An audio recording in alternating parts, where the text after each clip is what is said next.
ويا مساء الجمال على أحلى متابعين في الدنيا. سلطة الكول سلو جنب المشاوي أو مع سندوتش فراخ. سلطة رهيبة بطريقة جديدة، إضافة مميزة لأي وجبة بتخلي الوجبة آخر حلاوة. وأنا داليا، لو أول مرة تشوفيني اشتركي في قناتي على اليوتيوب، لايك وشير لو عجبك الفيديو. وسلطة الكول سلو علشان تطلع حلوة لازم الصوص بتاعها يكون كريمي ومظبوط. وعلشان أجهز سلطة الكول سلو هحتاج كرنب أبيض للسلطة، وابدأ أشيل الورق اللي من بره لأنه بيبقى مش نظيف ودبلان، هتخلص منه وأقطع راس الكرنبة من فوق. ولأن الكرنبة مهما كانت صغيرة هترمي كمية كبيرة جدا من سلطة الكول سلو، هشتغل بنص الكرنبة بس، النص التاني هغلفه كويس جدا واحتفظ بيه في التلاجة.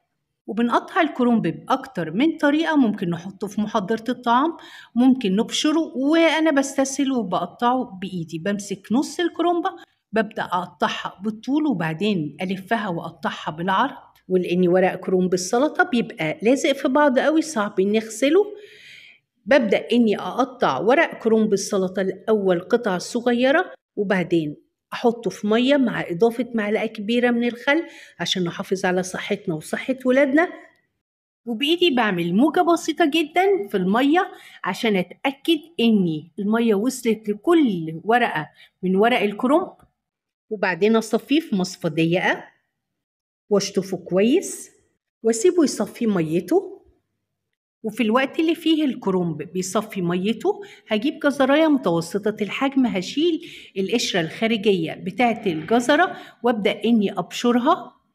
وهجيب الكرنب بعد ما صفى ميته وانزل بيه في طبق غويط، وانزل عليه بالجزر المبشور مع ربع بصلاية مبشورة ناعم جدا، وأقلبهم مع بعض. وفي بولة تانية هنبدأ نعمل الدريسنج اللي هيدي لسلطة الكول سلو الطعم المميز الجميل. واللي بيعمل مايونيز زينا نقول له يا عمنا مايونيز بيتي بقوام تقيل طعمه أحلى من الجاهز بكتير. بنزل ب7 معالق كبار من المايونيز، 2 معلقة كبيرة من السكر، معلقة كبيرة من العسل الأبيض وممكن نستبدلها بمعلقتين كبار من السكر، نص معلقة صغيرة ملح، رشة فلفل أسود أو ربع معلقة صغيرة فلفل أسود، ورشة بابريكا أو ربع معلقة صغيرة بابريكا، عصير ليمونة متوسطة الحجم، معلقة كبيرة من الخل الأبيض. وهقلب كله مع بعضه عشان المكونات تمتزج مع بعض. وهنا حسيت ان الصوص تقيل، هبدأ اخفه باللبن لحد ما يديني القوام الكريمي المطلوب.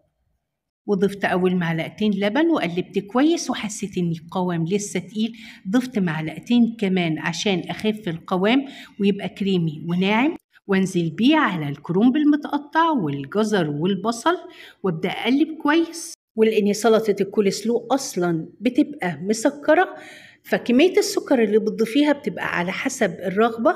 يعني انتوا لو بتحبوها مسكرة أكتر من كده بتوصل لدرجة انك بتحطي لحد 5 معالق سكر، كل واحد على حسب ذوقه. احنا بنحب السلطة معتدلة شوية فما بنكترش من السكر والعسل.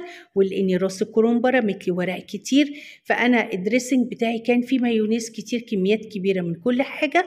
تقدري انتي تستخدمي نص الكميات بس مش اكتر. طبعا هي عملت لي بولة كبيرة اقدر اشيلها في التلاجة، في علبة التلاجة، وتكون متغطية.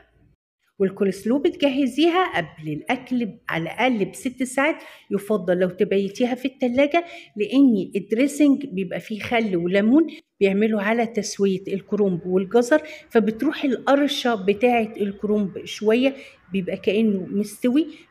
بعد ما بتجهزيها وقبل ما تدخليها التلاجة بتدوقيها وتتأكدي ان هي مظبوطة مش ناقصها اي حاجة. توابلها هادية جدا، ملحها مظبوط، سكرها معتدل مش مسكرة قوي. لو عايزة تسكريها اكتر من كده بتزودي عدد معالق السكر اللي بتضيفيها. جربيها هتعجبك وتعجب ولادك، وبألف هنا وشفا.